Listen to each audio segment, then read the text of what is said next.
India మరియు Australia మధ్య 5 మ్యాచ్ల టీ20 సిరీస్ క్యాన్బెర్రాలో ప్రారంభం కానుంది. ఇది కేవలం ఒక ద్వైపాక్షిక సిరీస్ మాత్రమే కాదు, ఫిబ్రవరిలో జరగబోయే టీ20 వరల్డ్ కప్ ఫేవరెట్ టీంల యుద్ధం ఇది. ప్రస్తుతం ప్రపంచ నెంబర్ 1 ర్యాంక్ టీం ఇండియా మరియు నెంబర్ 2 ర్యాంక్ టీం ఆస్ట్రేలియా ఈ సిరీస్లో ఢీకొంటున్నాయి. వరల్డ్ కప్ ముందు తమ బలాబలాలను పరీక్షించుకోవడానికి ఇది ఇరు జట్లకు ఒక సువర్ణ అవకాశం. టీమిండియా ప్రస్తుతం భీకరమైన ఫామ్లో ఉంది. వాళ్ళు defending T20 world cup champion మరియు ఇటీవలి ఆసియా కప్ కూడా గెలుచుకున్నారు. 2024 వరల్డ్ కప్ నుంచి ఇప్పటి వరకు కేవలం 3 మ్యాచ్ల్లో మాత్రమే ఓడిపోయారు. స్టార్ పేసర్ జస్ప్రీత్ బుమ్రా ఈ సిరీస్లో తిరిగి జట్టులోకి వస్తున్నాడు. ఆస్ట్రేలియా కండిషన్లో బుమ్రా పునరాగమనం టీమిండియా బౌలింగ్కు పెద్ద బలం.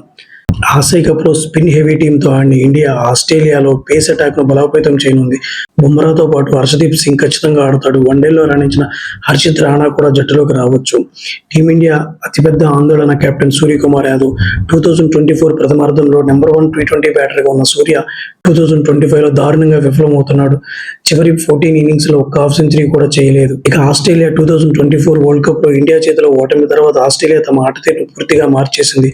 కోచ్ ఆండ్రూ మెక్డొనాల్డ్ చెప్పినట్టు వాళ్ళు ఇప్పుడు ఆల్అవుట్ ఆర్ పవర్ హిట్టింగ్ పద్ధతిని అనుసరిస్తున్నారు. Mitchell Marsh, travel head, team David వంటి వారు అద్భుతంగా ఆడుతున్నారు. గత 20 టీ20లో ఆస్ట్రేలియా కేవలం 2 మ్యాచ్ల్లో మాత్రమే ఓడిపోయింది. సో ఫ్రెండ్స్, ఇది ఖచ్చితంగా ఒక blockbuster series. Bumrah returns, Australia power hitting, Suryakumar Yadav versus జంపాలేని ఆసీస్ బౌలింగ్ చూడటానికి చాలా ఆసక్తికరమైన అంశాలు ఉన్నాయి. ఈ సిరీస్ ఎవరు గెలుస్తారని మీరు అనుకుంటున్నారు? మీ అభిప్రాయాన్ని కామెంట్స్లో తెలియజేయండి. ఈ వీడియో నచ్చితే లైక్ చేయండి. మరిన్ని క్రికెట్ అప్డేట్స్ కోసం మన ఛానల్ని సబ్స్క్రైబ్ చేసుకోండి. జై హింద్.